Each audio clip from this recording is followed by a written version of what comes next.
We'd like to welcome everybody to the regular board meet. I'm sorry, it's 5 o'clock. Did I say 6? Yes. Eastern time. It was, I'd like to welcome everybody to the regular board meeting of the Linn-Mar Community School Board. We need to determine quorum, please. Director Foss, Here. Director Lau Lancaster, Here. Director Mansour, Here. Director Maury, Here. Director Thomas, Here. Director Walker, Here. President Buckholz. Here. We determined a quorum, and we're now going to adopt the agenda as presented. Motion to approve the agenda as presented. Second. Motion by Laura, second by Britt. Any questions or comments? All in favor, say aye. Aye. Opposed? At this time, we will call on those who signed up to speak in the microphone, the order they're signed up. We will receive comments and acknowledge comments, but will not engage in a dialogue with the speaker because it's not on the set agenda.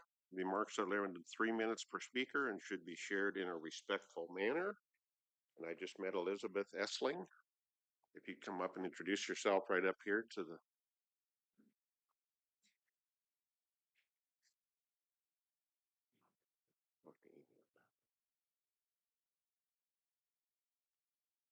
Hello, my name's Elizabeth Essling. I am a parent in the district. My parents have also actually lived in the district since 1993. I'm also here as a board member with MAR, Marion Alliance for Racial Equity, and we had sent a letter to Superintendent Kortmeyer and the school board, and I'm here to read this letter tonight. As we observe Indigenous Peoples Day, it's a great opportunity to reflect on how we can further honor this and similar moments through a more inclusive curriculum. We believe it is an important time to continue these conversations with our educators and our youth, helping them learn about and respect the histories of all people. With this in mind, we are writing to follow up on our conversations last year about the way that Thanksgiving might be observed in our schools. As a reminder, we sent a letter last year that included resources we hoped would be helpful to you and your staff. Because of the very real chance that Thanksgiving might unintentionally be observed in ways that do not portray an accurate picture of the colonization of these United States, we encourage you to be proactive in reaching out to your teachers and administrators this year to support them as they prepare for the November holidays. Specifically, we encourage you to reach out to staff across the district, asking them to think and prepare carefully for anything they may choose to do with their students around Thanksgiving. We encourage you to share resources that could help them in their reflections. We included some of these resources in the letter. We hope these resources will continue to support you in addressing Indigenous perspectives in the district, both leading up to and following the Thanksgiving holiday. We recognize that not all teachers and staff celebrate Thanksgiving, and we honor those perspectives. For those who do wish to celebrate the holiday, we hope that a message from you will help them to reflect on their choices and foster welcoming and rigorous learning environments for all their students. Acknowledging cultural celebrations with sensitivity and accuracy can contribute to a more inclusive and welcoming environment for our students.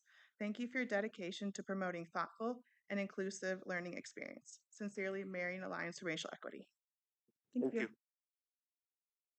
That's all we have speaking this evening. So now we'll go to the Marion Chamber of Commerce annual meeting. A number of us attended that. Do we have any comments or thoughts?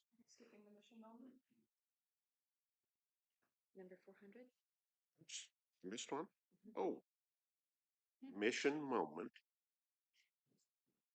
Somebody just shared a mission moment with me a few minutes ago. Saw on Facebook, and I was talking to Nathan about the veterans ceremony at Hazel Point today. Said it was really good. Sorry, go ahead. I will piggyback off of that, the bold repeat.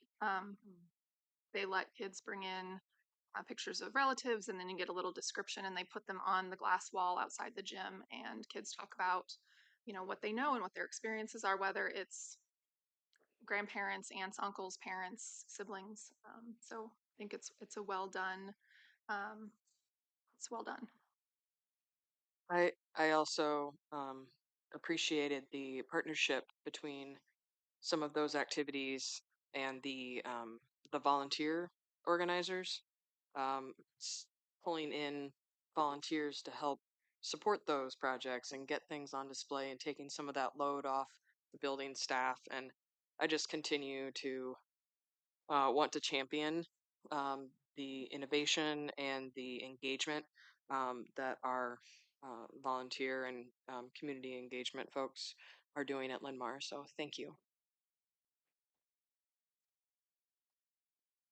So Sunday morning, I went to Hy-Vee to get my COVID and flu shot. And as we're there, a gentleman who was before me had a medical emergency. And there were two young kids. So it was a wife and two young kids and the gentleman. And as this was happening, this person wearing a beautiful red shirt that said one of our elementary schools stepped in to help distract the kids and talk to them for a little bit. Later, I found out that this is a student support associate that is at one of our elementary schools. And this, we talk about how our staff are dedicated to kids in the classroom. And, this was just proof positive that they are dedicated to kids outside of the classroom too. So I give huge kudos to Miss Young over at Nova. Okay. Sorry about that. Now I can go on. I guess the Chamber of Commerce annual meeting was so good. So anybody have any thoughts? I really enjoyed the speaker that they had. I am blanking on his name at the moment, but he was DEI Executive Director of Diversity, Equity, and Inclusion from West Des Moines, and shared about the importance of seeing the whole person as leaders, seeing the whole person of the people that we are serving, and whether it's the person that you're supervising or the student that you're teaching or the individuals that you're working with, and not necessarily seeing the behavior that's in front of you or how somebody is responding to an issue, but the things that they might be going through and the ways that they might be experiencing life and all the factors that contribute to that. And it was a call out to Marion as a whole to see the whole person around us, and we as leaders of our community really need to do a better job of seeing the whole people that are living around us, and ensuring that we are understanding the the world in which they come from, whether that's the interpersonal issues that they might be experiencing or mental health issues that they might be experiencing or cultural issues or whatever that might be. So I thought it was very well received. Yeah, I want to second Melissa. The speaker, Dr. Jock, I think, was Yeah. phenomenal, and just the D&I perspective of engaging Marion as a whole and addressing Marion and to welcome everybody. I feel like that was his the gist of the whole thing was how we can welcome everybody for who they are, how they are, what they are, and and all be like all coexist. So I really enjoyed that. Those are all good. I thought he did a tremendous job as well. Kind of how he started his session, and I thought the whole session was good, but how he started it was somebody made a mark in this community at one time. Nobody knows their name. Nobody knows who it is. Are you going to make a mark? Are we going to make a mark? Are any one of us going to make a mark? Is what we're doing today exactly what we feel we should be doing moving forward? And 50, 60, 70 years from now, they might not know our name, but they know that we helped lead Linn-Mar, or we helped lead the city of Marion, or we helped the mayor group. You're not might not get the recognition, but you're going to at least assist in moving forward and getting us to the next level. So I thought he did a tremendous job. Young man from Uganda is where he came from. Good. Okay, Linn-Mar High School Counselors Advisory Report. And that's me. I want to first of all thank the setting of it was one of the most welcoming meetings I've been to in a long time. They had nameplates for everybody. They had it ready to go. There was course, some snackies. But the big thing was just there was a sense of community right when you walked in. That was also reflected. It was included staff. It had key people from Kirkwood. It had other individuals within our district, but also it had students. And so it was a very informative conversation, but it also had all the different elements that we also often talk for people, and those individuals were at the table to be able to talk for themselves. And I think that they also saw how even that could be expanded to be more even diverse and have even more voices at this meeting. The meeting takes place 2 times a year. Unfortunately, it conflicts with other meetings, and so that can be a problem. But I was grateful for the people who set aside time to be in there. It was a great presentation by our high school counselors. They are definitely a cohesive team and brought in their own strengths as they were working. The one thing that was interesting is that they have an online site that is very accessible. It was, I mean, it wowed you as you watched them navigate through their website. They shared that they had already had, just in the first weeks of school, over 1,000 changes to students' schedules. And the demand that that puts on our counselors for each one of those changes needs to go through proper channels. And just that was a greater awareness. It's not one or two classes here and there, but 1,000 changes plus, and how a really good and working website can help get those automatic ones that are just I got the wrong time or I got in the wrong space schedule versus I need to talk to a counselor, something's not jiving with my schedule. So I thought that that was important. They also gave Zillow lessons. It's another program that I learned a lot about on the fly a little bit. The students are very familiar with it that were in the room, and so that I think that's more important that they have a conversation. But it was interesting to listen to the counselors ask them point blank, how do you use this? How do you navigate through this? What is your goals through this? And the students could point out not only their successes with the system, but also the challenges that they were facing through the system and how they could be addressed. That was outstanding. Finally, they talked about too, again, just this a need for students to feel the welcoming of their staff and that their staff can assist them not only from classes but prepare them for what's ahead, and the need for students to make that appointment and have one-on-one time with our staff to say what is your plan and what is your um, how will Linn-Mar help you to the next step and wherever you're going, whatever that is. And one thing that came out of that was the amazing relationship the students have with Kirkwood, and the need for a Kirkwood and the blessing that we have that we don't even realize that we have an outstanding Kirkwood school in our area, and the fluidity too of when students need that kind of class, but also getting credit. For those classes. So it was a very informative meeting. I'm just, again, want to thank the high school staff. They set a tone of community and welcoming, and it was just immediately encouraged dialogue. So thank you. Questions for Katie? Okay, thank you very much. We had a board visit on Halloween at Echo Hill. Open to discussions. We had a few people wear their costumes, a few people wear their hats. It was a cold day and we were out for recess. And we were lucky enough that somebody reminded us to bring our coats. There were kids outside who had just their t-shirts on. And I was in awe of those kids because there I was jumping up and down in my coat, zipped all the way up. And but man, the playground outside for recess, they have different areas. There's different kids in different areas, and they have um the staff to like corral everybody. I really enjoyed it. And then we came in for lunch, and then I asked a bunch of students what their favorite subject was, and I got a lot of math. So whatever these Echo Hill teachers are doing, math is their favorite subject. So kudos to you guys.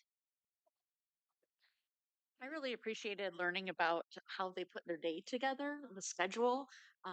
You don't think about that when you're thinking about, you just send them from one class to another, but it's just like really complex system with um, staff from every grade and every program and every aspect of the school that are all together and figuring out like down to the minute who goes to lunch when and who goes to specials when and how many people can sit in each room so that they don't have too many people at any one time. And it's like, well, they have to shift 1 minute this way so that this group can get in there at that time. And they've got a well-oiled machine, and I was really impressed with um, how they really all navigate and work through in order to accommodate everybody's needs and preferences and make it all work to get all the minutes in that they need to for every different required subject and still get some fun added into there.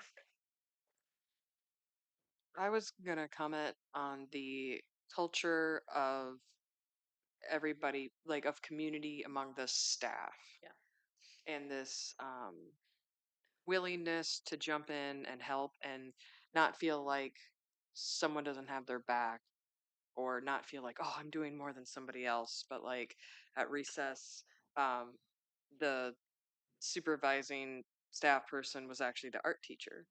And so just that, oh, and she's like, oh, this is my first time. And but it wasn't like, oh, like I'm out here in the freezing cold doing recess. And I'm sure she wouldn't have presented herself that way either. But like that was just one of several examples where um, Mr. McDonald just has this like, okay, like we have to make sure teachers are getting their lunch. We have to make sure teachers are getting prep time.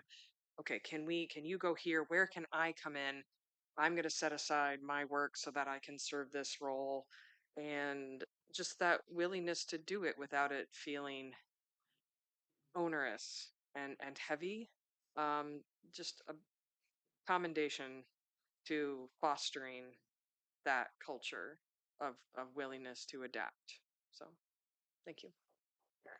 I would just say that, and we saw that there's a lot of change going on for staff in their roles in what, used to be, as an assigned task in maybe years before and what it is now. And as you're seeing in all businesses, there's that change going on. And, um, I really applaud the employees that are able to kind of accept that change and to find a way to thrive. Um, but there's a lot of change going on, and it was interesting to see just the way that they're approaching, finding a path forward to success in spite and in light of all the issues that, the restrictions that we've got, the change that's going on. So I just really enjoyed sitting and having, like, I didn't eat lunch, but sitting with the kids and listening to them chat and talk about, some of them were in costume from the parade in the morning, some of them weren't, but they were all very excited about the day and they all knew kind of who we were, but not really. But they were just very open to chatting with us, and they asked as many questions to me as I asked to them, and it's just fun to talk with elementary kids and get their perspective on the world. So I enjoyed it very much. Yep, I heard the only like complaint I heard is that they were bummed that there was no longer like tortilla chips on nacho or on taco day. I mean, that's pretty good. Like, I'm bummed. I get it, but also like, yeah, they'll be all right. The kids will be all right. I'm going to follow up on that. My favorite part was talking about what they were eating for lunch. Here we are, they've come in for the cold and they weren't banging off the walls. I was really impressed with their ability, again, to be community. They were talking and being respectful to one another, but they were being kids. And I thought that was lovely. Their meal choices, the diversity of opening up different lunch boxes and seeing how yeah, asking them questions. What's in your lunchbox? And here's this one young man, and I said, "Oh, it looks like you have, this meal." He goes, "Oh, I like it really hot and spicy." And the young girl next to him, "I don't like hot and spicy food." And I'm thinking, they're talking about this meal. Back in the day, I just remember if you brought in a sandwich from home, it's PB&J, and if you were eating lunch, it was either the chicken patty or the meat patty or whatever. And these guys, their culture was coming right into their mealtime. And kudos to their households who have thought how to continue that, but also to the staff there. That was the most friendly cafeteria staff and the Handu. And how can we make them feel more comfortable? Oh, I'll go get this. It was just a lovely meal. and I want to thank them for the culture that they've set with inclusiveness. So thanks. Yeah, there was a student who had the best smelling curry rice bowl, and I was hungry. I hadn't eaten lunch yet, so I was like, I'm just going to talk to him a little bit and then move on because his lunch smells so good. Um, on Katie's point, the lunch staff was on point. They were. I was talking to somebody. Her hands did not stop moving. She was scanning those things, and they were working so hard and fast. But um, she was very engaging to the students, and she was engaging to me. Like, kudos to them because they work really, really hard. But she said she absolutely loves doing what she does. So One last thing.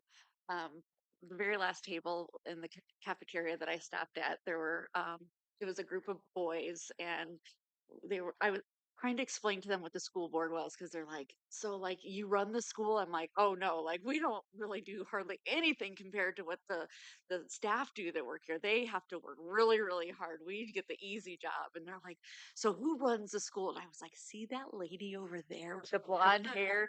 She's like the big one in charge. She's like the big boss. And they're like, and we'd meet her. And so then she came over and they got to shake her hand, and they just thought that they were so cool to get to shake hands with the big boss. So they think you are God. You are like, they thought it was really amazing that the like head of all the schools in all of Linn-Mar was in their building and in their cafeteria, and they got to meet her. So you made their day. Thank you. All good? Thank you. Finance and audit. Justin, you have a report or?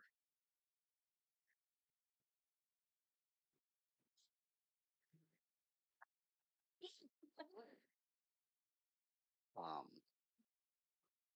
you know, there's a few things that we talked about, and truthfully, some of it eludes me right now.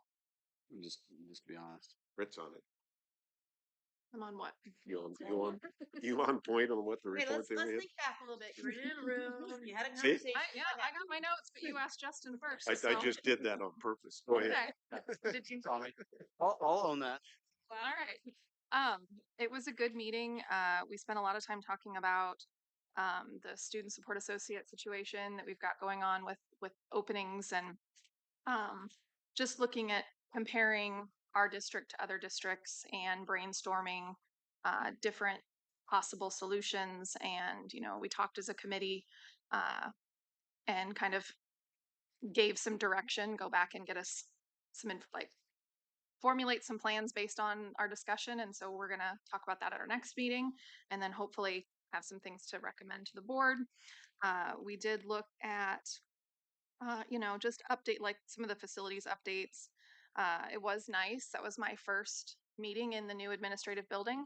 It's very clear why we're not currently there tonight because there's just like it looks great, but there's still piles of things covered in tarps in different corners. And I think my favorite part of the meeting was when the workers from the boardroom plugged in their Bluetooth and it came through the audio system in the conference room we were in. So we had ambient music.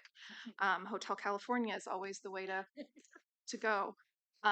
But it's a beautiful building. I'm looking forward to having more activities there soon when they finish out their last list. We talked about the LRC is in the process of the closeout paperwork. They're just kind of checking things off. And I know my next topic will be Venture Academy, so I'll talk more about that when I get there. Let's see. The Activity Center, we learned that sometime this week, OPN will be bringing their projections to Amy and John, so more there. And we talked about a possible community partnership with the city. Wilkins Playground is up next in the rotation.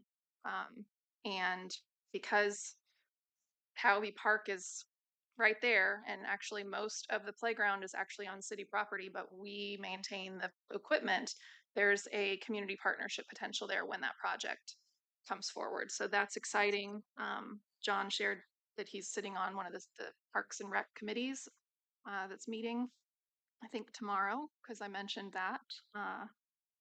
And then let's see, later on the agenda, there's going to be a recommendation to purchase some vehicles, some SUV, 8-passenger, 4-wheel drive situation. Don informed us that there's really weird laws in Iowa about how many passenger vehicles we can buy as a district and why they can't be new. And I'm sure there's some logical reason in the past why they made those rules. And then we talked about just continuing to evaluate our security systems and looking at future conversations and what we might continue to do. Especially, we've got that grant and some upgrades coming through that, and then other ideas that may come forward at some point. Thanks, Britt. I do have two additions to that.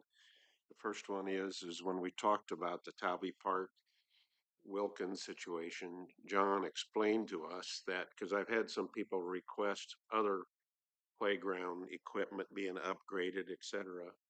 And John shared that we kind of have a schedule on basically we can't upgrade all playgrounds at the same time. So it just kind of works around in schedule how it fits. So if anybody does have questions about a certain playground, we can easily respond to that.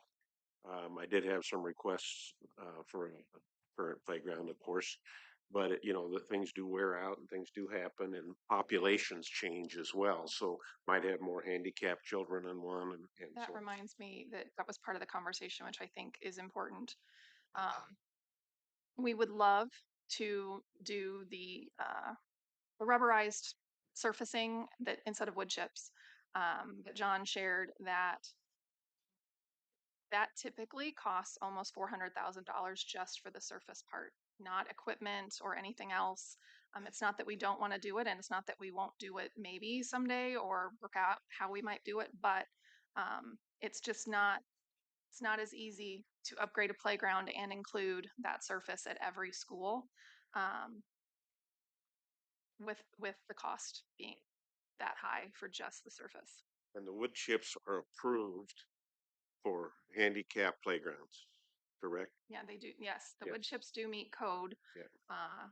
And it's kind of what is assumed you will do. No more rocks or anything like that. We know we'd all love to do the squishy rubberized surface everywhere we could, but at $400,000 to $500,000 just for the surfacing, it makes it a little difficult. So Yep. Then one more item came up. Sorry, one more item came up, and we've been talking about this probably for a year as we talk about the 10-year plan on how we're going to facilitate that 10-year plan and where we're going to go with that. So we've had some discussion in great detail at the board table, along with at our committee, about setting up a facilities advisory committee. So we'll be talking about that when we get into the committees later on this evening. But I would just want to make sure that it's not surprising us. It's not coming in. I know this is one of the first things Amy brought up, I think, when she first came into our district, that we need to have some more and more on that. And a lot of this is on John's plate, and we want to assist him to the best that we can. So, it won't be a new committee. It's just not a standing committee. Like, right. We bring a committee together for facilities anytime we're at the end of one big phase of projects and we're ready to start talking about what's next. Then the facility kind of reconvenes. So it's not a new committee. It's just a committee we haven't had since we started all the way back. Like the activity center would be the 5th or 6th project. So the end project, we started with the tennis courts and the new parking lot by the stadium. So Reconvening. yep, it's a reconvening of an existing committee. I think that's a important point, because if you look at our agenda, there's now an extra committee, and to be able to say one gets put on pause occasionally for lack of immediate need. We're now saying that ongoing reminder of what our facilities. We don't want to leave anybody behind in any of these facilities. That team could take care of that. So I appreciate it gets put on pause occasionally. That's why it's back on the agenda, and it makes sense then to make sure we get a board member on that. Thank you. Yeah, that's all. I was just going to You were gonna comment? brought up about the committee. Go ahead. Questions for the Yes, committee? yeah, I do have some questions. I'm going to start with I was so excited to hear about the potential partnership with the city of Marion. Um, yes, more of this, please. Yes, like wherever we can share assets or projects or partner, whether it's the tree thing, which I still need to get back to you on the tree planting and partnering with the city on that. Yes, please, more of that. And then the second thing was related to the security upgrades and the grants with that. And I'm, I don't know if this is possible, but I would love it if we could, if some of those security upgrades, and I know some of them are like cameras and locks and things like that, um, but where can we fold in um, a higher level of accessibility access with those security upgrades? And I know it's kind of like you have this much money to spend on this stuff, but if it's a lock on a door, right? Like, is there a way to also make it an accessible entrance as well, right? Or can we pull in a little pebble to like, whoop, like that's my level up sound, to take it up to that next level, so we could kind of hit a 2-for-1 on the security piece, but then also while we're redoing a door, make sure we have no concerns about um, any accessibility needs in that building. And then going to the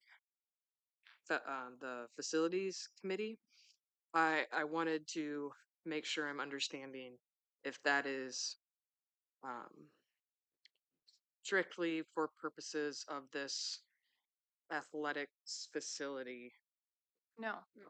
No. So the facilities committee, the last time it's a community wide. So there's community members, students, staff, board members, members of architecture firm, administrators, City of Marion, all have representatives there, and it's a pull out 30,000 foot view of like what are our current facilities and what might we need coming up in the next 5 years, next 10 years. So the last time we did it, you start out with this is what we did on the last time the committee came together, and these are the projects that came forward. And so we talked about all the entrances in the stadium and the aquatic center and things like that. And then we talked about, we were presented with, you know, they had done surveys with staff and they had done enrollment, they had done all of this information data gathering, Mhm. and then said, here are some areas that have been mentioned. But if you have other ideas, and then we had post-its all over the room and we had groups and discussions, and everyone put post-it notes up of what they thought. And then all got together. And that's where we came up with, we're going to focus on the high school campus because we had just finished Hazel Point and Boulder Peak. Got it. Okay. 'Cause- And some things that were in that conversation that kind of got put a pin in was, a standalone preschool. Do we need that, or do we want them in our buildings? Additional, like another elementary at some point. So there was like kind of a wait list, Okay. and then a let's focus on the high school campus list. Okay. And now that we're at the tail end of the high school campus project list, it's time to reconvene. And we're also at the end of our current 10-year facilities plan. So Got it. it'll Because kind I of be know there's interesting. been a lot of discussion about what we're trying to get to for that next athletics facility, and I think facility, and I just wanted to make sure I was clear. That one is the tail end project of the current facilities plan. But there Okay. is, because it was such a long gap between when the original committee met and when we started talking about what goes in this box, because it never made it past the square drawn on, like we didn't know what was going in it. Got it. So we reconvened like a focus, I would call it more of a focus group on the athletic topic. Yeah. But it had all those kind of stakeholder groups represented. The other thing I'd add is, we've thought about, and we've been growing so much, right? And so the facilities committee, typically in the past is focused on growth. What we've talked about and finance and audit, as we think about all the facilities that we do have, is we've grown a lot, and we need to take some time to reflect and look at what we currently have and start to prioritize. Just even in this meeting, Barry talked about playgrounds, and there's an order to them. And does that order need to be changed? I don't know, but that's something that we can talk about. Um, we've heard comments about equipment at the little theater, right? We've heard comments about some infrastructure at some of our existing facilities, like at the pool, like the timing lanes and whatnot. So it's a chance to talk through some of that maintenance Mhm. that we need to. Okay. Well, and there is a difference. I mean, it's going to be probably the same committee discussion this time, but last time, the facilities committee, it's kind of what capital projects, like, are there big things? The 10-year plan is always, it's a little bit of both, but it also includes maintenance, like which roof needs to be done which summer and which playground is in the rotation. And, there's an HVAC system that's going to need upgrade. Like, all of that is also part of the 10-year facilities plan. Got it. So Okay. that it's kind of, John, I'm sure, has like this master widget file that tells him when the last thing was done, where, and what's coming up. Okay. I wanted clarification because thinking about discussion around uh, the building and fundraising, or however this next big athletics piece is going to happen. If we're already raising money for this thing, where could we give somebody like uh, um, place to amplify a message, like if we were fundraising for a rubberized surface, right? So if we're fundraising for sports, hey, thank you. Also, here's another Linn-Mar group that also could really use financial lift. And just again, I guess I'd go back to my first comment with partnerships and collaborations, and So, where can we share a platform to achieve more of our goals? So that's exactly how the discussion is going at Wilkins right now as yep. well. Is that what you were going to say? The I was going to PTOs mention the involved PTOs yeah, usually involved with and the with the city. playground. Awesome. Like, we have an amount that we kind of budget for each playground, and and John works with the PTO and with the school administrator. That's like Westfield just did that. We put in a portion, and the PTO fundraised for another portion, and um, so that's kind of playground wise. The PTO is very involved at the elementary level. It is. I would say that playgrounds are part of our educational experience, and to then put burdens on PTOs sometimes, just remember, not all elementaries are the same, and not all PTOs have the same capacity to raise money. My understanding was that this group was going to do two things. There's the 10-year plan, but when a high school student comes in and says, hey, the microphones don't work, we are unaware. What's the panel for that, and how does that come back? Because is the question that the technology doesn't work? Is the question it's staff? I mean, what was it? And we we up here don't want to get in the weeds of what needs to be a discussion in that building per se. And so allowing that principal or that team to bring forth things that they see as, this is where I would like to see the 1 year and a 5 year, 10-year addition, I think is really important. I'm very mindful. I've just been blessed in the last few committee meetings that I've gone. There's students there or people that are actually doing the things that we're talking about, and they get to say for themselves, what do I need? I want to honor that high school student who came here and just said, I just want the microphones to work again. And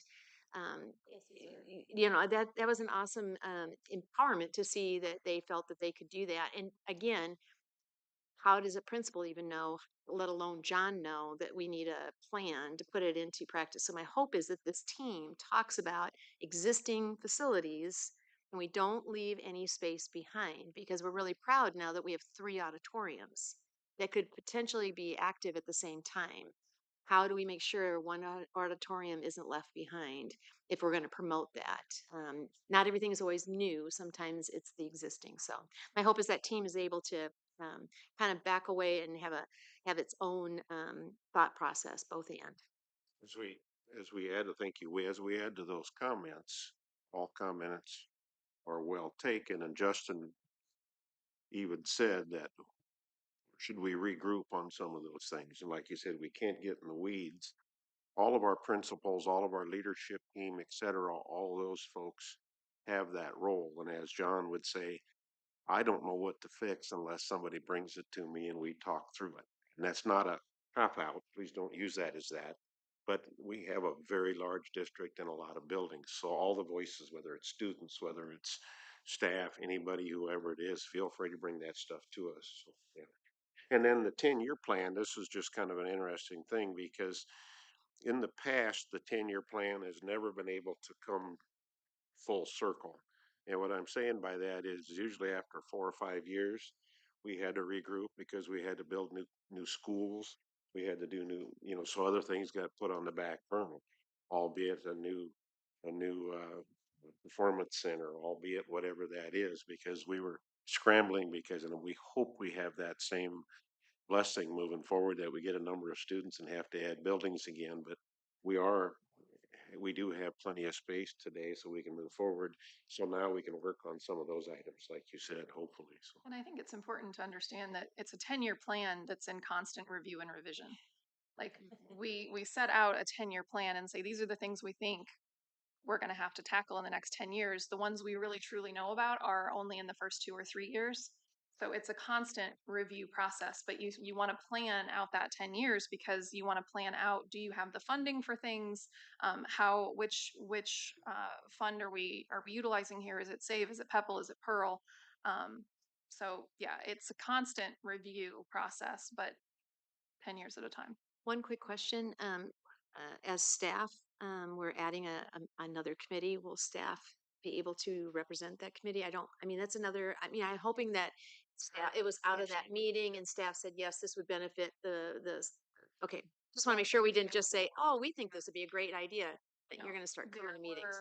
Like I said, community members, students, staff. In that case, athletics had a lot of interest. So there were, our ADs were there. We had some coaches because we were talking about the tennis courts. So the tennis department was there as well. We had community members, people from the city of Marion. Everybody was represented. So, Jonathan and Amy, are we on track on this? Or, yeah, we all have the same thoughts. Thank you. Okay, Venture. Britt said she has a report. So Venture was, well, it's always great because it's a new program and it's always great to hear how they're expanding and learning. But the first 20 minutes was a tour of all of their new classrooms, and they now have all 3 floors. Think about when you come in the old entrance where the welcome window used to be. There's now a wall there, and everything beyond that wall to the right is Compass and Atlas, but everything to the left, down and up, is all Venture classrooms. And you can see where walls came down and everything looks fresh and flooring and all that. But what's fun is seeing the transformation of the spaces. So we got to see the new education strand, and it's the strand will start in January. So they're working on the classroom, and it's got the preschool alphabet rugs, and it's got the little bookshelves and the little tables, and so you can see this, new learning atmosphere. It's not just classroom. They're going to be working with children and experiencing that. And the education strand in and of itself is very cool. They talked about that they will earn 9 college credits and 20 high school credits through that strand. And if they participate in the 10 hours of shadowing as well, they will come out of that strand with a paraeducator certification. So I think that's an amazing opportunity for high school students who are interested in the education field. But we saw the old break room turned into the new medical strand, science room, and the creative strand, the graphic strand. There's the room upstairs now, the printers and everything's printed out, and you can see all the equipment. Um, on a fun note, the esports team practices in one of those classrooms, so I also got to see the esports team for the first time. They very focused and didn't really acknowledge us, but it was cool to see all of the transformation of the rooms. And Nathan was in my group, and we both were kind of saying, it's funny, we've been in this building how many times, and it's still kind of hard to remember what the spaces used to be because it looks so different. But the learning spaces are amazing. So I was really glad to be able to see how that turned out. The second part, we got an update on the Cooper's Creek project, which last year the environmental science strand surveyed and then named Cooper's Creek, which is off of Boyson Road. Well, they have been approved by the United States Geological Survey, and that will now appear on all federal maps as Cooper's Creek.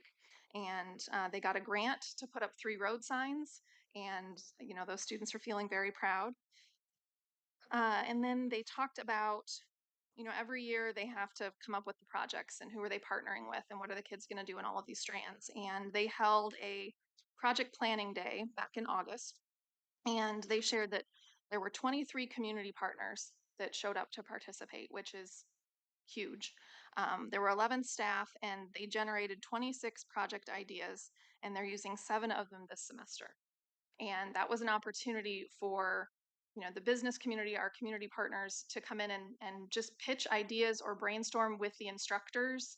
What are the students capable of? What could we do with the strands? And well, here's some things that I would like to do. um, so I thought that was, it's a really great, again, looking at partnerships, that there are that many businesses that are repeat offenders. They're repeating their involvement with this venture program. They're coming back for another year and another year, and they want to continue working with the kids. It was a really great just review of everything that's going on and kind of a preview of the future. I can't wait to see in the spring how the education strand goes. And they did share that we talked about recruitment ideas for students and, well, not recruitment, but how getting students to understand and register and participate.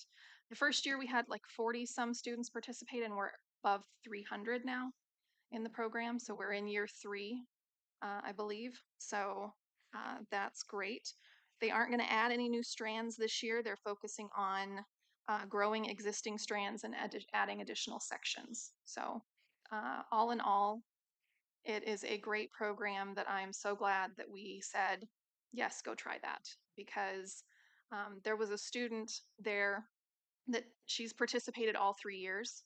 And, she was there volunteer. She's like, tell me when, and I will come talk to other high school students and tell them why this is a great thing. And when I graduate, invite me back and I'll tell them again. What video do you want me to make? Like, she just kept talking about how wonderful this experience has been and how it's been transformative in her learning experience. And I would just love to continue that with more students. So it's a great program, and it's really impressive. Questions? Yeah, oh, go ahead. No. Okay. So it sounds like really awesome, themed facilities, right? The preschool classroom and the medical thing. And I'm sure there are um, classes, not in venture, where there might be like similar um, themes or takeaways, or, oh, like, could this non-venture class use this classroom for a day, or like, so is this just a venture thing, or since we do have a cool facility, like, So is there opportunity to share? I may have And you might not know painted the the wrong answer. picture. So I don't, aside from the education room, that half of it is a standard classroom with, movable furniture and things. There aren't desks. It's all tables on wheels and functional. But the other end is kind of like a preschool classroom or kindergarten classroom. All of the other spaces are classrooms. They're collaboration spaces that are very flexible. You can move the furniture around and group projects and things like that. And I mentioned the medical one simply because they took advantage of the fact that it used to be the break room and it had a sink and water, which isn't typically in a classroom. Okay. And so they're able to do their science experiments and all of that kind of stuff more easily because they took the break room and turned it into more of like a laboratory setting. They're all classrooms. Like the civics room is a traditional classroom. It's got a podium and they've got, the Constitution all over the wall and things like that. It looks like a classroom. It's just they're bigger and the furniture can move around, Yeah. so that they can do these group work. I was picturing something akin to like, there's a facility at Kirkwood that has some cool medical things, and so I was like, oh, like, if Yeah, there's a health I class, yeah, like, I didn't mean to describe it can they that have a way. CPR class? It's tables You sold it very well. I was with a sink, and then all of the like Got sciencey it. stuff is on the counter, and Okay, all right. it's just it's a room that is better than what they used to have, and it allows them to do more in the space because there's a sink and there's water, and Awesome. so yes, it's not a futuristic lab Got it. setting or anything. And speaking of water, I hope we can do some little ribbon cutting ceremony for the Cooper's Creek sign or something, because I would. What? No. I don't want to. But that's exciting, and I would love to celebrate that with those kids. So if there is like any sort of like That sounds fun. Groundbreaking. Something. Maybe Yeah. when their signs come in. Or fishing. I throw a reel and Drive past this. I don't know where this is. I So- will. well, oh, if they want to come and show a map. I can send you the map that they shared. Send me that. But yeah, there's 3 different points where there will be a sign, and it's Boyson and Robbins Road and Tower Terrace. Okay. There will be a sign at each of those places. Okay. I'm gonna quick. Well, back- I'd back- invite those kids to come and talk. I'm going to quick backpedal. This is exactly why, listening to the vibrancy of this building, this is the original school for other than the one-room schoolhouse that used to be right on the corner where Novak was Maine. It was then it turned into Novak after the Novak family. It's interesting to see what is considered the oldest space to be the most vibrant, and we're talking about it in the most experiential way, and that we don't need to leave space behind. We need to constantly have that facilities team saying, what are our needs today, and how can we push the envelope with what we have? It's just fun. I'm sorry, I remember being in that building, and I don't remember any cool stuff like that, but I'm excited for that space. So thank you. I had a question, Britt. I don't know if you know the answer, or Amy. I don't know if you know the answer to this, but just with the venture program, it, uh, I'm excited to see it grow from what it is. Do we have KPI or some sort of metrics that we're watching this to determine if this is something that we want to either grow, maintain, or reduce at the district at some interval? Anytime we take on a pilot program, you want to measure if it's providing the results that we expected it to. So This is either our 3rd or 4th year of that, just to respond to you. And I think the leadership people in there are constantly trying to develop. Am I correct? So last year we talked about what additional strands might the advisory committee, which is made up of community members and students and everybody. So this year, like I mentioned, they're not adding new strands. They're focusing on like what can we do with the 10 that we have and make them better and add more sections. They're obviously tracking enrollment because we had 40 year 1 and now we're between 3 and 400 year 3 or 4. But they talked about looking at enrollment for each strand, and there are caps on the strands, just like there are at the high school level. If it doesn't reach a certain enrollment, we may or may not have that strand. So they are constantly evaluating the like, should we be using this? Because a strand takes half a day. It represents 3 classes. So that's a teacher that could be teaching 3 classes at the high school that is now doing this strand. So we're making sure that we're utilizing the staff time in the best way possible. And I know that I've asked that every year, and they are tracking that and trying not to run strands that aren't full or that don't have but it is a different measurement than a traditional classroom. Like what makes a group project. But yes, they are looking at that. They still have to meet the core standards. Y- y- So each one of the classes is aligned with core standards for a specific subject. So each strand has 2 or 3 classes that they're aligning core standards with, and have to meet the benchmarks for that specific class. So like the marketing strand might have 3 different classes that they're getting credit for as part of that class, as part of that strand. And all 3 of those classes, they have to meet the learning benchmarks for that specific class. And that's kind of what their grading is based on. So I think that's where the outcomes come from. Yeah, Justin, I would just add too that I think there's 2 additional things that we would look at with that. One is when we first started, it was new and Medco was a big partner with us. And so one of our indicators just to know if we're being effective with it is our community partners. And so we met with the venture teachers had planning in early August, and they shared this at the committee. I think we had 22 or 23 26. 26, thank you. Community partners that came that wanted to invest their time in the kids' projects. So I think that's a good indicator. And then the other thing that'll come out this week, and we'll share some future information with this because this information is embargoed right now from the Department of Ed, but they're going to release our new school performance profiles. And so one of the new measurements in the Every Student Succeeds Act through the federal government at the state level is work-based learning, job-embedded experiences, career exploration pathways. And so our venture courses will align with those indicators, and that'll be a measurement that the state tracks for us moving forward as far as how many kids have access to those types of courses. So we're working on that right now. Excellent. Thank you. Thank you. Laura, Marion City Council. I wish there's nothing there wasn't nothing last time to share, and there's nothing this time, and I don't know why that bums me out.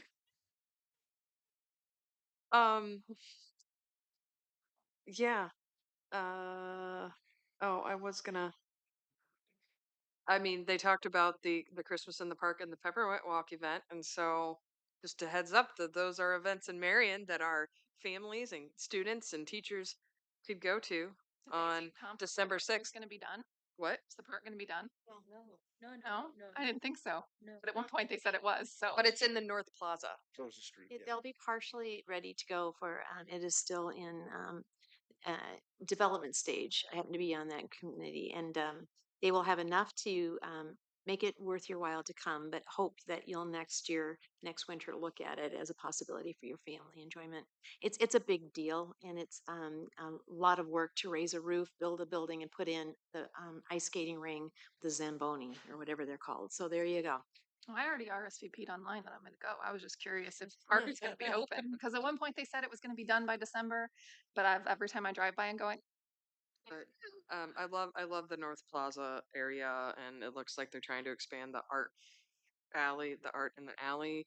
And so December 6th for everybody to get out and do some community involvement. That's it. Cool. Thank you. Superintendent Courtmeyer. Good evening, everyone. First, I'd like to, as part of my report, highlight our All-State Music Honors. Kudos to the 88 students who auditioned for the opportunity to perform at the 2024 All-State Musical Festival for Iowa. Congratulations extended to the 51 that were selected to perform, along with the 4 alternates. Kudos extended to the Linn-Mar High School Amnesty International Club students for hosting a Veterans Day fundraiser on November 11th. The students set up a field of flags on the corner of 29th and 10th to honor Americans' veterans. It was a sight to behold. I was able to drive by today. All donations will go to support the services of the disabled American veterans, provide for veterans and their families. Some art honors. Kudos to 10 of our high school students whose artwork was showcased during the inaugural juried biennial art exhibition at Poe College's Sinclair Art Gallery. Congratulations are extended to Gavin Hatcher and Ben Tenninger for earning merit awards, and to Ariella Hearn for earning honorable mention. Also, a note about a community partnership highlight. We are partnering with the Marion Independent School District and the Iowa Vocational Rehabilitation Services, and are hosting the 2nd annual Mental Health and Disability Resource Fair on November 19th at Marion High School. We appreciate Marion extending that to us as well. Cross country honors, congratulations to Haley Kolzinski, Gabby Murrin, Ethan Boston, and Ethan Cheney for qualifying and competing in the recent Iowa High School State Cross Country Meet. And we're also just want to honor our Linn-Mar volleyball teams as they ended the season, and for their sportsmanship, as well as to our high school football team. So I know we haven't covered everybody. We'll continue to hit all the groups that were participating this fall in future board updates. As far as meeting participation, John and I a week ago attended the Iowa School Finance Workshop at Hotel Kirkwood. We've hosted the leadership team at the new administration building, so that was our first kind of major meeting that we've held there. We're excited to get the board there next month. Today I was able to Nathan and I went over to Hazel Point for the Veterans Day celebration. They did a really nice job. Attended a Linn-Mar School Foundation Board meeting, Grantwood AEA Metro Soups meeting, and of course the Marion Chamber of Commerce meeting that was talked about earlier. We already heard a little bit of updates from Britt with our Finance and Audit Committee meeting regarding our facilities, but I'll share a few more highlights. So with our performance venue, the precast installation is complete. Caulking of panels is ongoing. They're forming and pouring interior footings and foundations. They're installing roof joists, and deck in the auditorium will begin this week and continue until Thanksgiving. Restrooms will be completed and should have been turned over at the end of last week. The rain last week did set back some of the exterior work, but that'll be made up in the upcoming weeks. And their high school indoor activity center.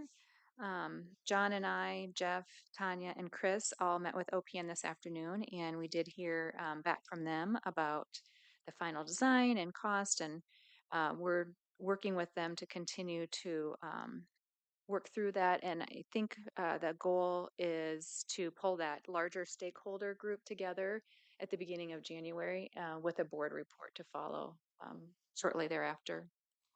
As far as the new administration building, like I said, we're still working through punch list items. There's a few things going on. Last week we had the boardroom closed to finish AV and motorized partition installation, and just a little bit of furniture updating, working on the casework to finish the furniture installation in the break room and the hallway banquets in the large conference room. And on November 21st, we have high school conferences, and then we have break for Thanksgiving and Teacher Comp Day, and then looking forward to the month of December right after that.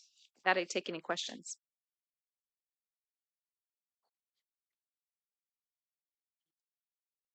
Good job. Thank you. Thank you, Superintendent Portmeyer. Okay, we don't have any unfinished business. Now we're going to move on to the new business. And I would just like to share some thoughts about this past year, kind of some feelings we've had on how we've progressed. It all goes back to Superintendent Portmeyer coming in as our new leader, the new CEO. Personally want to say that I'm proud to be a member of the Linn-Mar School Board. I was proud to serve as the president as well. I think we need to stand on that, and I think we need to elevate ourselves to that level because we've been through a lot of challenges the last couple of years, last 3 years, and we've weathered that quite well. Our main role, our main objective is to protect our schools and also to protect our superintendent. That's who we are. That's what we're here for. That's what our role is. You hear us tonight talking about a number of things. Once again, about 2-3 years ago, we were sitting in some very, very challenging meetings. Everybody was handling it. Everybody was handling it quite well. As you reflect on that, that was probably one of the main reasons why I decided to run for the board another time, because we had outside forces out there that were attacking us, going after us, wanting to take us down. And, you know, my family, my children all said, "Dad, why are you running again?" Well, this was something I wanted to see through. This is something we wanted to see through as a group. You know, all the ladies sitting in the back and all the support that we had through all of that was tremendous. And it was just kind of intriguing to move forward and to go forward with that. And personally, it was gratifying for me. First of all, we all four won, and second of all, we were able to shut that down. And I, just to brag a little bit, was the top vote getter. If that means much. Katie was second. But as we work forward on that, you know, and when we did that, we were not political. We wanted to be middle of the road, and we want to keep it that way because that's who we are, and that's what we want to do as we reflect going forward. We had a number of goals and objectives. I was asked to be the president of the board, which I was very pleased to serve. I feel like it's been a very good year. I've been very, very fortunate in my 18 years that I have. This was my 4th year to serve as president, and I would have a desire to run again as the president if the board so desires. And through that process this year, I spent many, many hours meeting with some of the people that tried to attack us.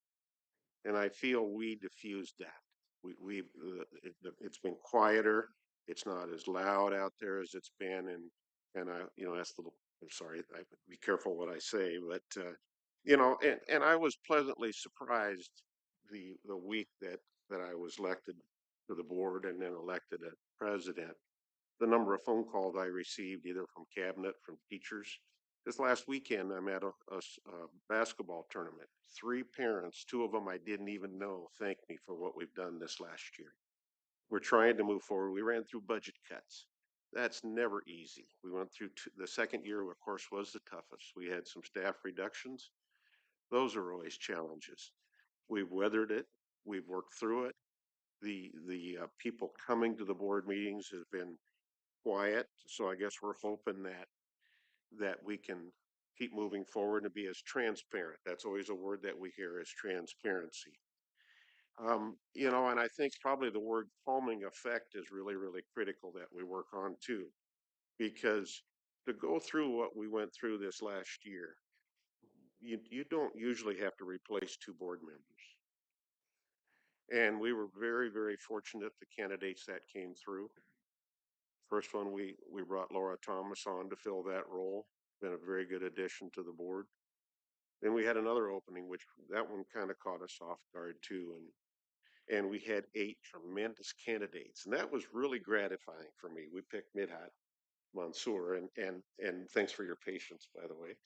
But, you know, so to have 8 people and every one of them is qualified to serve on that board. So we're making it look like we want this, this is a destination that people want to be. They've got children in the school, they're business people in the school, all of that kind of stuff, and they're wanting to take that to the next level. So for me personally, you know, moving forward, I met with each of 6 of those 8 candidates and was very pleased with who they are and what their role might be in the next election moving forward, and what we might do, because you don't ever want to see a board turnover. But we know we're going to have openings because Laura and Midhat will have to run again because their terms will expire. So as I reflect on the board itself and I reflect on what we've accomplished, I've been so pleased with what Amy has accomplished. All of our committees do a tremendous job. Our cabinet does a tremendous job. And of course, to be real selfish, I'd welcome the opportunity to sign my granddaughter's diploma and give her diploma. So that's the selfish side of it. So that's just a statement. So as we move forward, we're going to open it up, and me personally, we're going to open it up for, and I'll work through the Robert's Rule of Order process on that. So we're going to open it up for nominations, and Doesn't John need to run this? We start with the we start with the nomination. I think what we discussed, we looked up Robert's Rules of Orders during our leadership meeting to kind of determine exactly how this works. So we open it up for nominations. Nominations can come from anybody on the board, and then we will do a written ballot. And then once we have a final vote, then we will do a motion and a second for whoever wins the vote. Because The what only it reason says I is, say is because the agenda stipulates that Jonathan is going to facilitate this election for the board president. It says that. Yep. So Yes. we have to stick with what the agenda says. Yep, I'm happy to do that. Okay. No problem. So I guess with that, we can jump right into it and we'll open the floor for nominations for the office of president. I would like to make a motion to elect Katie Lau Lancaster to serve a 1-year term as board president. Second. We won't have any second, it'll just be, it's not a first and a second. yep, it's just nominations right now. Apologies. So a nomination for Katie. Are there any other nominations for the office of president? I'd make a nomination to elect Barry Buchholz for office of president. Okay, we have 2 nominations. Are there any other nominations? Okay, seeing no more nominations. So with that, we will do a vote. I will come up and pass out note cards. Everybody gets 1 vote. I will then collect those note cards, and we will take a tally. And the winning vote will be the nomination for the office of president.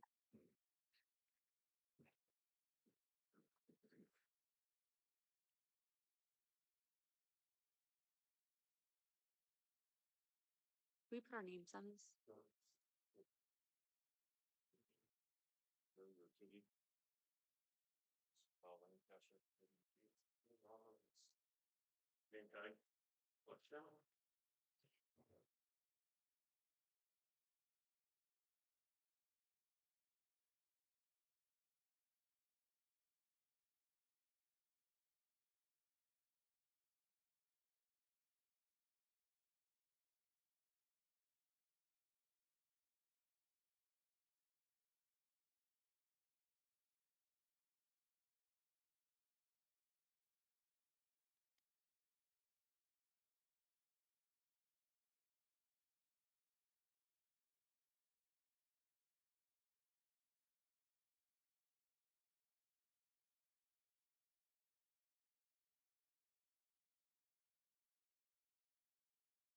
Can we cue some Jeopardy music here?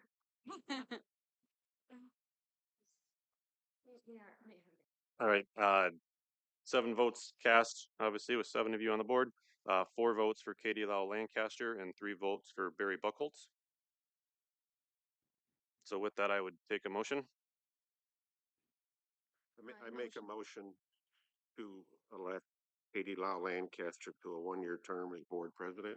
Second. So I have a motion from Barry and a second from Melissa and others. With that, we have a roll call vote. Director Foss, Yes. Director Lau Lancaster, Yes.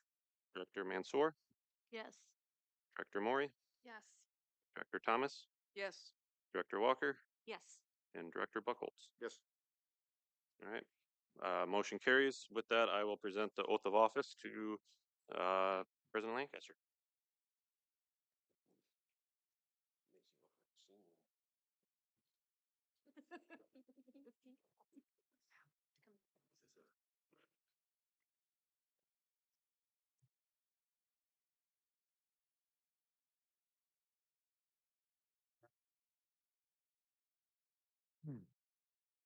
Do you solemnly swear that you will support the Constitution of the United States and the Constitution of the State of Iowa, and that you will faithfully and impartially, to the best of your ability, discharge the duties of President of the Linn-Mar Community School District Board of Directors as now and hereafter required by law? Yes. Congratulations. I do.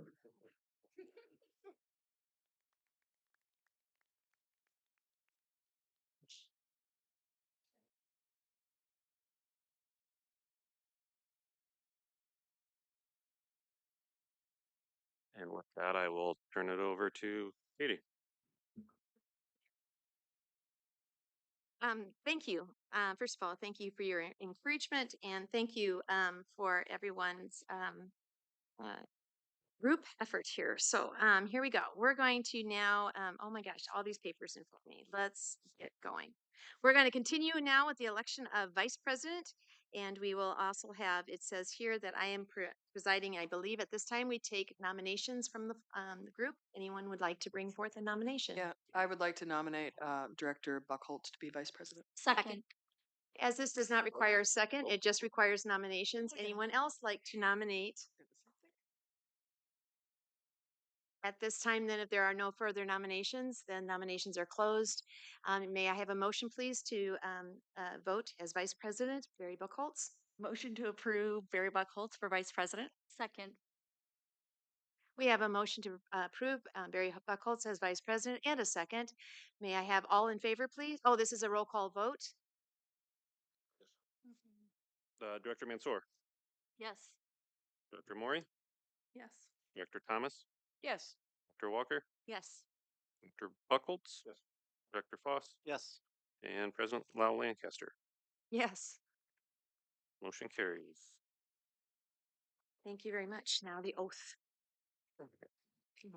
You got to go down. I do this. Yeah. Give me all the words. All the words. Oh.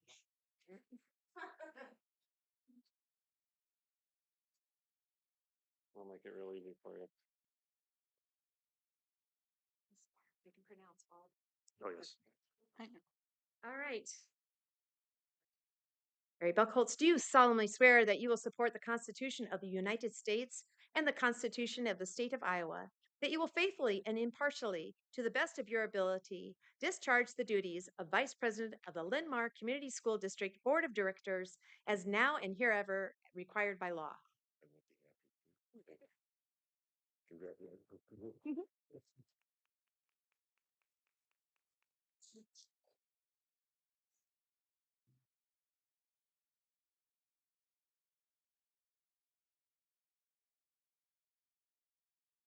All right, let's just kind of move on. I believe we are going to move forward with the rest of our new business. May I have an appointment of the board legal counsel for fiscal year 25? Make a motion to appoint the law firm of Pickens, Barnes, and Abernathy for general counsel and Terry Abernathy as attorney. Simmons, Perrine, Moyer, and Bergman for real estate and copyright matters, and Allers and Cooney for general counsel, special education, personnel, negotiations, construction, real estate, and bonding matters for the 2024-25 fiscal year. Second. I heard a second next to me, so I'm gonna, Dot, you get the second. Is there any discussion on this motion? Katie, can you say who the second was? Dot. Thank you. Is there discussion on this motion? If no discussion, let's go ahead and have a vote. All those in favor, please say aye. Aye. All those opposed? Motion carries. Motion designation of depository banks for fiscal year 25. Motion to designate Farmer State Bank with an authorized limit of $30 million, Hills Bank with an authorized limit of $30 million, Central State Bank with an authorized limit of $5 million, and Iowa School Joint Investment Trust, ISJIT, with an authorized limit of $20 million as depositories of the district for the 2024-25 fiscal year. Is there a second? Second. I'm going to give Barry that one. And now is there discussion? Hearing no discussion, let's continue on with our vote. All those in favor? Aye. Any opposed? The motion carries. Designation of general circulation newspaper. Oh, motion to approve the Cedar Rapids Gazette as the district's designated newspaper of general circulation the 2024-25 fiscal year. Second. Got in there quick. Melissa is second. Is there any discussion on this motion? I just think it's important to clarify that we're not designating them like best paper in the world. We're just designating them as the one where we put all public notices. For anybody, I just like to clarify. for anybody that still gets it. Right. So it's just where we publish any public notices. Can I, It's designated paper. Clarifying question on that. That's not the only place where we publish notices, correct? No, but the laws for notices you have to publish in what is considered. Designated. Yeah, and in our area, I believe that the Gazette is the only paper now that is considered of general circulation. So So I'm just wondering about like the Marion Times and things like doesn't that. exist Like anymore. Doesn't exist the, anymore. or the but there's online versions of some of those things. Do we post in any of those like online circulations or The Gazette's the only paper that we post our notices to. okay. And where, John, could you clarify what a notice is? This is a legal response Yeah, so requirement. it'd be like our notice of our public hearings, our notice of our meetings. Those are the things that we're required by law to post in our paper of general circulation, and that is the Gazette, which we're designating here tonight. So the clarification here, if we're seeking some more information, is that this is where we will put our legal responsibility as far as postings. It is not an endorsement nor a criticism of this newspaper. It is, they are the leading voice for us to follow our responsibilities. Thank you. Is there any further discussion? I would just like to add that a lot of the local outlets, whether they may be informally online or otherwise, do pick up our stories, and so it does get amplified. But and we appreciate that amplification. So thank you. Thank you. If there's no further discussion, I would like to say all in favor of the motion to approve the Cedar Rapids Gazette as the district's designated newspaper of general circulation for the 2024-2025 fiscal year. All in favor, please. Aye. Any opposed? I'd like to approve the 2024-2025 board meeting dates as presented. Second. Now that there is a motion and a second, do we have discussion over these dates? We'll just clarify real quick too, if you don't mind. We're out 2 or 3 years on this, right, Nathan? We try to plan ahead 2 or 3 years on these. School board meeting? No, these are your board meeting dates. Calendar will be. Is that what you mean? I'm sorry. I wanted to ask Amy. We still have more than this next year out there. We're 2 years out on our board meetings. No? Okay. For some reason, I thought we had 2 years School scheduled. calendar. I think you're thinking So of I the hear school you. calendar. I hear that. Calendar, Yep. yes. Board, we do 1 year at a Okay. time. Thank you. I have a clarifying question. So next school board meeting, we'll have an extended school board meeting? Yep, and that's going to come up in the list at the end with the calendar. We're going to have a work session after the regular board meeting. Okay, yep, just wanted to know. Yep. Thank you very much. Is there any further discussion? If not, there is a motion and a second to approve the 2024-2025 board meeting dates. All in favor? Aye. Aye. Any opposed? Number 707, election of reps for district board committees and advisories. Do I have a motion? No. Let's Oh, a discuss. selection. Let's discuss. Let's discuss. Let's go right into, so it's all right. I just go for discussion. Thank you, Jen. Okay, here we go. I want to take note that these are, let's just pause for a moment, look it over and make sure that the committees that you're currently have been serving, it's not an automatic thing that you go into it and continue on. People should feel comfortable moving around to their committees that best fit their gifts and what they bring to this table. I'm going to be one thing I love. I love collaborating, and so I'm just going to throw that out there that I appreciate the many voices that we can get, as many different ways to be on these committees, and be mindful of when we all love some of these teams, what is the best place for your fit in the upcoming year. And so let's just pause for a minute. And does anybody have any questions about these committees? And John, do I go committee by committee and ask for who who is on each committee, or how how do we go about it so that it's fair? Yep. So what I would suggest we do is go committee by committee. People can say if they have interest in serving on that. Um, any one of these committees, we shouldn't have more than 3 so that we don't institute a quorum. Correct. It'd be up to the board to decide on some of those if we need 3 or want less than 3. If we have more people interested than 3, then what I would do is similar to how we president is just take a vote. And then the top vote getters, however many representatives we decide on, that top number would then be our board members that would be on here. Thank you, I Jen. think, just a comment, I think we can work through the process Mhm. and almost like a trade-off type of thing. Where, okay, I've been on this, we can, but if you want to express an interest, fill that role. And then, like you said, then when we get down to the bottom, you might come back and start cheering. Yeah, I wouldn't approve any committees until we've talked about all of them, because sometimes through the conversation you get to one and then you're like, oh, you know what, I won't do this one, I'll do this one instead, and kind of just start writing down where people's interests are and then circle back if there's more than 3 on a like interested, then we circle back to that. Start negotiating. So what I'm hearing right now is John is saying eventually we'll go row by row or committee by committee. But before we do that, let's talk about what they are so we can, before we get into the swapping or anything like that, where is your interest? Where's your, and if I was to encourage you to find, what's the number one that is your deal breaker? That's the one you want to be on, and it really means the most to you because you also bring the most gifts to that and can bring that back to this group. That's what I would encourage you to start with. And so that we all get around once or twice here before we just start. I don't want anybody to feel like they got stuck on one, but instead that was where you wanted to be. And so let's go ahead and have a conversation.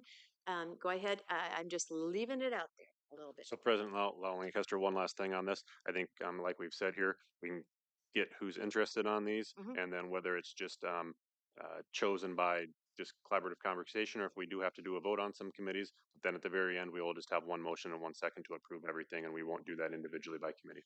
Thank you. Yep. Laura, may I have a pencil? I'm She brought all of her school supplies today, so I'd like to do that. So Jonathan, if you can ask a question along with Britt, does the president and VP have to be at a certain spot? No, in fact, we should Break that up? spread it out. Okay, that was my question. So, actually got this question this weekend. The president doesn't have to be on any committee. It just has worked out the last few years that the president has been on certain committees, but it doesn't have to be that. I remember when I joined the board, Sandra was not on every committee. So I think in past years, we've kind of recommended the president to be on finance just because of they're signing the contracts and they're signing all the bills. And so in order for them to sign those, having some background on them, there's some benefit to that. I guess if I were signing bills, I would want to have the background on them in order to be able to sign them, but it's certainly not required. yeah, the president hasn't always been on finance audit. Yeah. I can see, but I do think that we all should be understanding the contracts before we approve them, whether Katie's or whoever is signing them or not. So that isn't as big of a concern to me. I wouldn't want you to be there because you feel like you have to be there. I would want you to be there because you feel like you want to be there. And I would like to clarify too, if the expectation of the board is that I'm there, that's important for us to have that discussion too. If you're uncomfortable that the current sitting board president is not on a committee, that would be a conversation we can have. I personally feel that we have people on this board that have MBAs and have more financial background than I personally do. I love reading constitutions. I know that's a horrible thing to say, and I love reading board reports and financial reports. As far as being able to help John in the best way that's possible, I'm not always sure that I'm the person that you would want on that board more than I think that that is the key thing. We all have to do our homework. We all need to come to meetings, have done doing our homework and asking questions, but also looking at these contracts versus here's the contracts and make the assumption it's part of the consent agenda. Uh, so let's continue. Go ahead, Laura. Go ahead. Um, and I think, and this is something I've heard from multiple people, that the committee model is that we trust that committee to do their homework, to think through it, and to bring a strong, informed recommendation to the board table. And so I think we should go into it too, being willing to discuss the comfort, like if there's a group of people together and there's some discomfort because of whatever reason, right? Can we please set ourselves up for success by being mindful about trusting our process? Mhm. That's what I wanted to add. Thank you. Well, to keep things moving, I have a desire to be on the finance committee. If you're starting to take names, I do too. Okay, That's my top choice. I have a desire to be on Medco. just a second. I can only write so fast, Barry. John's taking notes too. They're erasable, Katie. I know, I love it. And Okay. I have been on the Linn County Conference Board if anybody else would like to volunteer for that. But I'd be happy to do it. I think you've done a great job on that one. I always name it wrong, so I don't. Yeah. I don't want to go there. You've never been there. I know, I've never been, and I always call it the wrong thing. For some reason in my head, it's the conservation something, and that's not accurate at all. Nothing to do with that. I know it has nothing to do with it. It's just how it's, sometimes things get burned in your brain. So Thank you very much. Who else would like to, we have some names going out. Who else feels that this is something that they would like to stake their hat on? And like I said, if there's there's four people, then we will go to the next process. So, I mean, I'd like to remain on the finance committee too. I can be on it next year. It's okay. If you want to be on it, sorry, you should put your name now. No, I feel like I would like to be on the CTE Okay. and the Student Improvement Advisory Committee, the SIAC. Please. School Improvement Advisor. I would like to be on the facilities committee. Kind of want to see through what I started. I would like to be on the facilities too, please.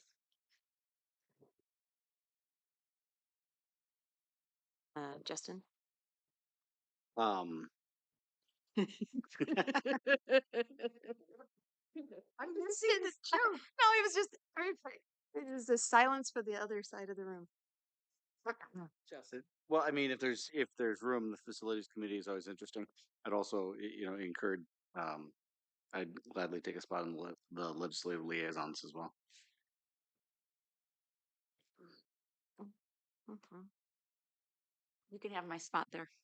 I hear that. All in favor? Real quick, do that real quick. I would enjoy staying on the policy committee. And even though I can't always make the meetings, I really do enjoy the venture and the school counselors advisory committees. They do occasionally conflict with my work schedule, but at the same time, those I really enjoy them, and so I've been trying really hard to get the notes and talk to the facilitators of those meetings when we can't make it. Can I ask clarity? The second one was school counselors advisory. What was the other one? Adventure. Adventure. Got it.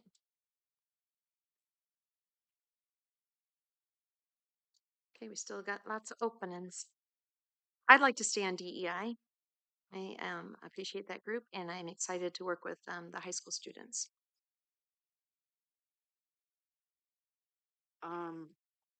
I would also like to be on the legislative liaisons group.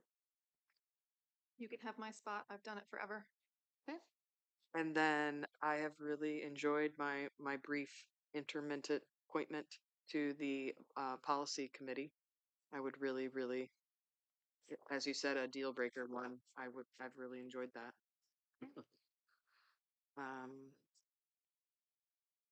And happy if there are others who wish to serve on DEI, great. But I would happily continue representing the board on DEI. I will happily stay on the high school counselors advisory. Hey, look at that. There's a ditto. All right. For CTE and SIAC, are there a minimum? I know that we have to have representation, but is there a minimum? Or I know we can have up to 3, and we have to have at least. We've always tried to have 3. Okay.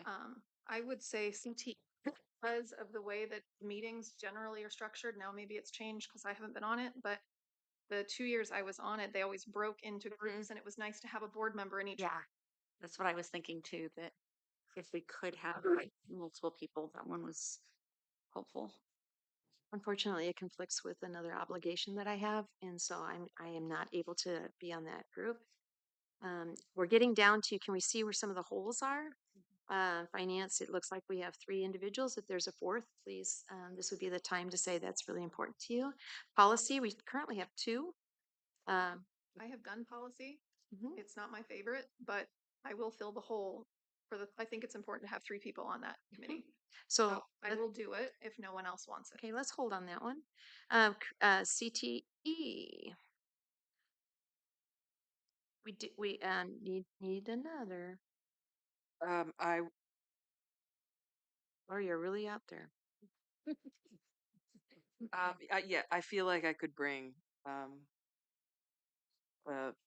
informed voice to that group. School improvement. Thank you very much. School improvement. I'll gladly stay on that one. I can stay on SIAC. It had to, right? Yeah. Britt, do you want to do that one? Yeah, I can. Then I'll stay. I'll go off. Well, that would make 3. That what's up there? She's yeah. That would make 3 if You would. Oh, be 3. I make 3. You There you go. make 3. Policy stuff. Okay. All right.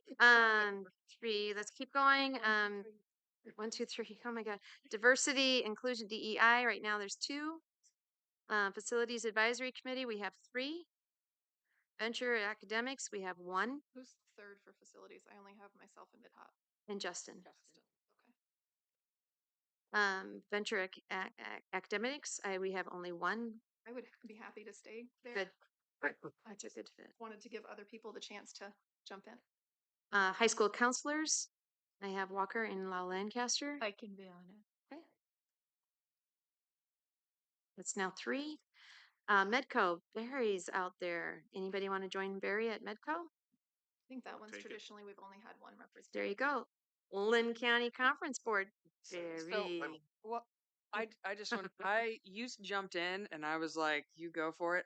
Medco is near and dear to my heart because I used to work for their thing, but I'm gonna. Oh, you can decide.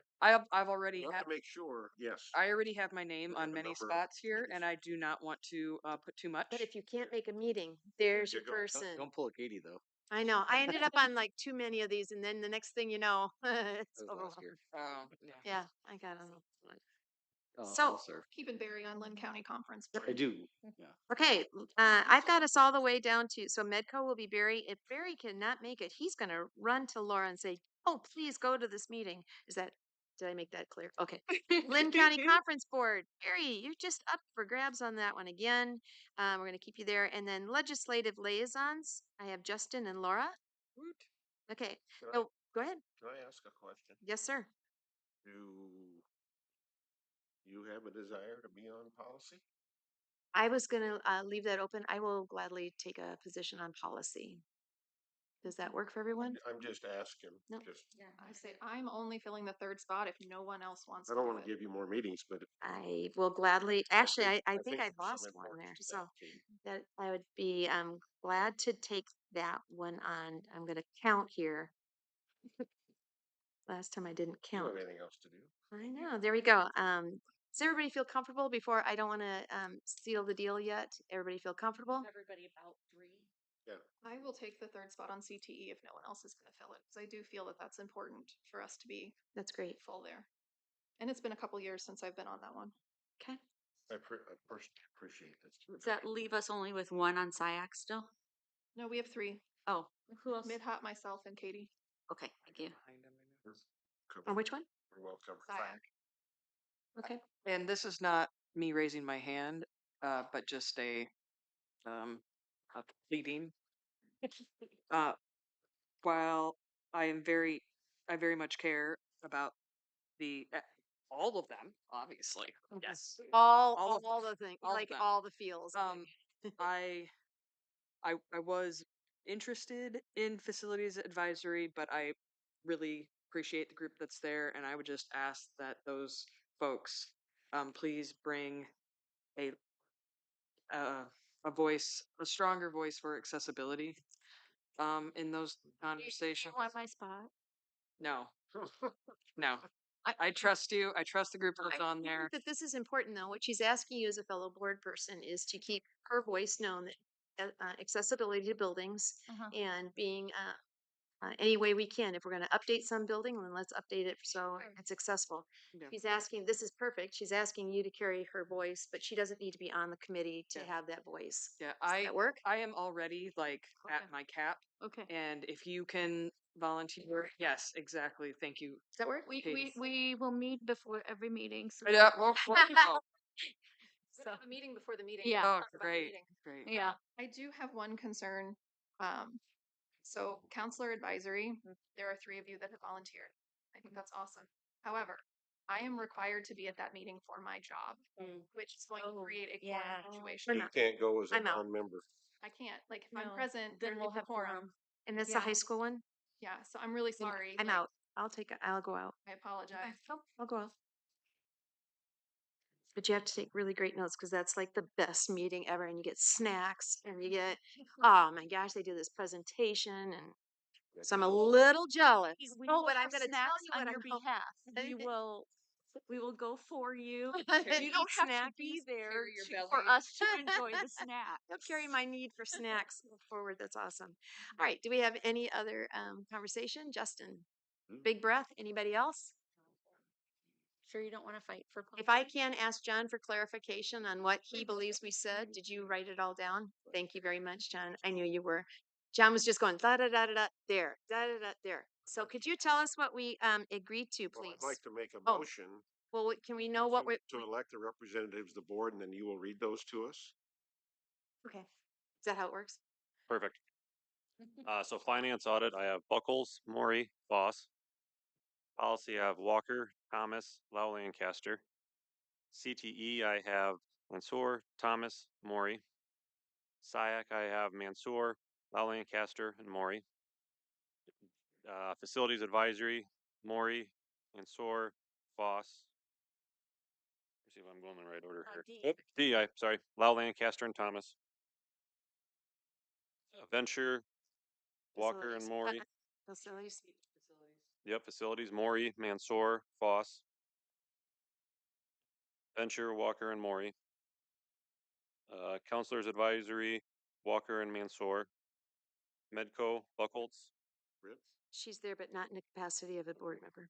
I'm not there representing the board, Okay. but I am in the room. Thank so you. I apologize. Thank you for like, Keeping this yeah, bringing that the awareness. day that I get replaced by someone else in my office, which probably won't happen, but if it does, I will tell you and Katie can go and And Linn County Conference Board is Buckholz, and then the legislative liaisons is Voss and Thomas. Second. Is there any further discussion? I'm But proud motion- of us. Too. It is kind of a big accomplishment there. Big Did round of everybody keep track of how many they are on, or do you want me to go No, through you that? have to send that out. You'll send it out, Well, or it'll be we'll on have the it in our next- agenda. It'll be on the next agenda, and We'll start getting requests too. It also helps when those individuals who set up those meetings know that we're on, because like Take care. you start getting invited to these meetings Kayla can quickly. take care of that. Yeah. Looks as though Britt will never leave the district. She's So on we have a school counselors advisory. we have a motion and a second to elect the representatives to the board committees advisory for 2024, 2025 as presented by John. May I ask, all in favor? Yes. Aye. Any opposed? Motion carries. Motion to approve the open enrollment request as presented. I'm sorry. Back up.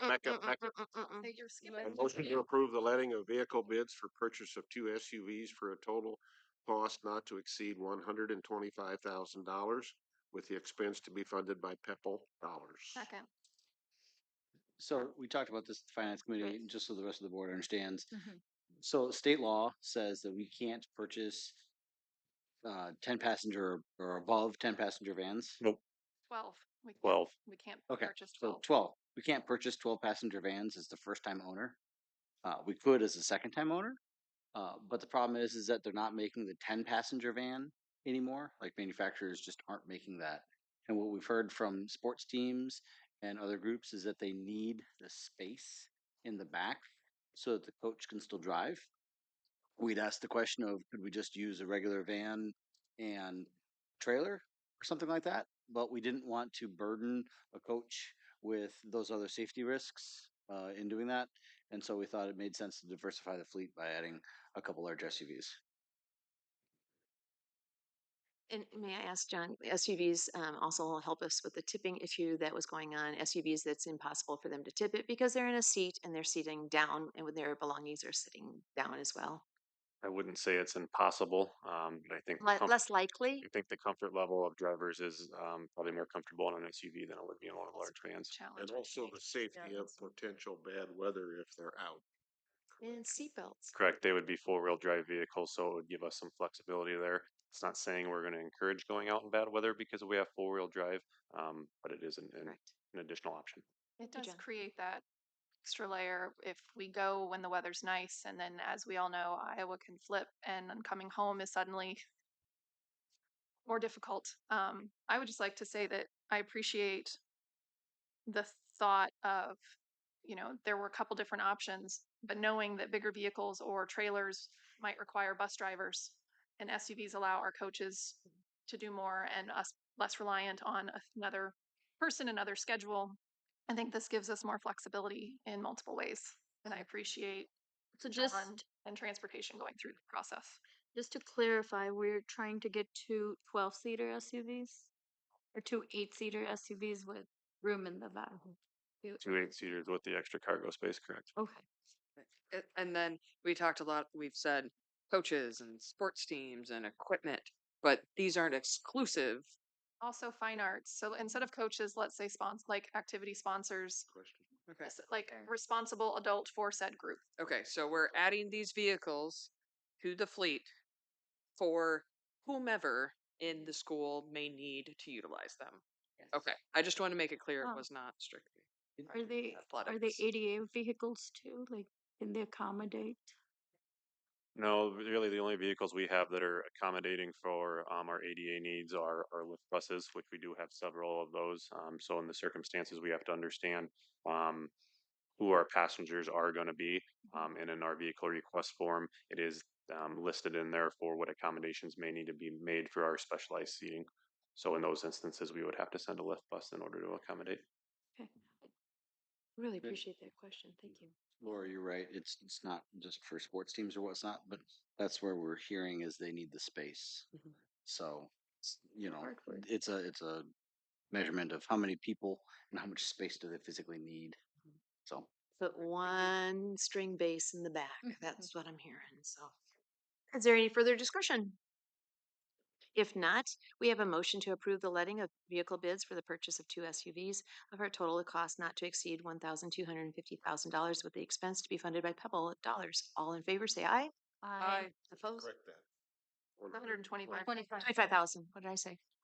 125,000. I'm not good at the numbers. Don't let me do that part. With the expense to be funded by Pebble. And we said all in favor? Any opposed? Motion carries. Make a motion to approve the open enrollment request as presented. Second. We have a motion and a second to approve open enrollment requests. Is there any discussion? If not, all in favor? Aye. Any opposed? Motion carries. Motion to approve the consent agenda as presented. We have a motion by Barry to approve the consent agenda. Second. Madad has a second. Any further discussion? If not hearing any further discussion, all in favor? Aye. Opposed? All right, we go all the way now to calendar. Thank you very much. Is that correct? Number 900. We have our board calendar and communications. There's some, obviously next week, not next week, the 20th through the 21st, many of us will be at the convention. I believe all of the board members will be at the convention. That is next week. That is That's next week. next isn't it? week. Next I week. know. I When- realized that today. Yep. Get your ducks in order. There you go. So just so you know, and there's that evening meal as well. Is there, and if you have questions as far as transportation, all the other things, let's put a pin in that because that's a detail and not something that we need to talk about as a group right now. But let's go on to all the other meetings. Do you see which ones you will be now attending? If there's any changes in your calendaring. Could I toss out an idea that may or may not be practical? We all have our board emails tied to Outlook. And I know I personally, my life is only organized by calendar invites. And I'm wondering, since we have our committees set, is there any way we can facilitate forward invites for these meetings? And I know Nathan, shout out Always shout out does to that. Yep. Nathan, Thanks, Nathan. is there with the calendar invites. And it's a small thing. And if it's possible without too big of a lift, it makes such a huge difference in my sanity. So thank you, if possible. Thank you. And I don't know Kayla. how to move that forward, but I'm hearing that yes, yes, and yes, if that's at all possible. Amy says yes. She does Thank say you, yes. Gayla. Thank you. I'd like to add another potential meeting in December. Superintendent Courtmeyer has expressed an interest in setting up a legislators breakfast on the 13th of December. And this is it's not set yet, but just kind of pencil it in your calendars. Last year, what we did was we brought them in and had kind of a little roundtable discussion with them. And then we had tours of some of the schools. I thought it went very well. So, We're looking at that's- 9 a.m. approximately, yeah, On December 13th? yeah. like 9 to 11. Okay. I love that. And as the legislative liaison now, I say I was unable to attend that last year, but that conflict will no longer be there. So yeah, that would be great. awesome. That's awesome. That's great news. I do like the idea of having our two legislative liaisons being there and then making sure that they see that and know who it is so that we can make that more of a formal. I mean, not that I don't want them to meet all of us, but it'd be really important for them to meet the two. There's their people. All right. I'd like to move to adjourn. Before you do that, I have one question. I heard it earlier. Just want to follow up. We have a work session coming up. Is that correct? I'll give you your agenda. Moving forward, we have a work for the 11th of December. The 11th of December? I'm sorry, the 9th. 9th of December. You did me dirty there, Barry. Katie, Correct, Mid-Hat, for bringing that up. So We don't have another meeting before the next Marion City Council, so we should probably have the 2 December council meetings I assigned. see that. I'm happy to take one of them. Um, I'll just put my name down for the 5th. Thanks, Laura. 19th? You can't be there on the. Anybody want to take the 19th of December? If there's conflicts, I'll take it Well, I as think- well. There's. Oh, I, what? I can do it. Oh, Okay, let's have Britt do that one. and Okay, That sounds good. settles the ending. Then we have this December 3rd. No, it's not that one. We have December 9th. We have our work session. Just want to make sure that you know that what will happen is new board members, you'll get a request also for what you would like to eat. We do a quick sandwich kind of thing and a little break between meetings, just because it can make for a long day. We're all coming from work. Then we come here and then we have a little extended work session. So, in the theme of this work session is Policy, right? We're gonna take a policy. Let's just have somebody from ISB coming to share a little bit more information about the social media policy. Is this an open session? All of our work sessions are typically open unless we're. But it's not. Yeah. We're also discussing the facility naming policy at that session, correct? I We're think- gonna talk more about that. Do you want to take that, Melissa? Yeah, I can take that. So similar to what Laura was saying, we want to try to entrust the members of the different committees to be able to take feedback. So we've collected feedback from everybody on the board so far, and we want to be able to follow up with individuals that have those questions and be able to talk through those with you guys, and then bring that information back to the policy committee to do the work and make the updates based on that feedback. Just because we don't want to set the precedent that the individual committees don't have the ability to do the work, because we feel like that's not a precedent that as a board that we want to set. And so our recommendation is to be able to collect the feedback from the board members. If there's any additional follow-up, be able to follow up individually with those board members and then take that feedback and that information to the policy committee to make additional recommendations. Does that structure feel comfortable for everyone? Does everyone feel like they're getting voice? Yes. Oh, that's why we have the committee. Okay. Thank you for that, explaining how that'll work for all the rest of us. And if you all feel comfortable and that you have voice, I think that everybody's had an opportunity to say yes, that structure works. Is that correct? All right. I thank you, Amy, for that clarification and for very slighting this note towards me. And there you go. All right. Motion to adjourn at 6:51. Second. We have a motion by Britt.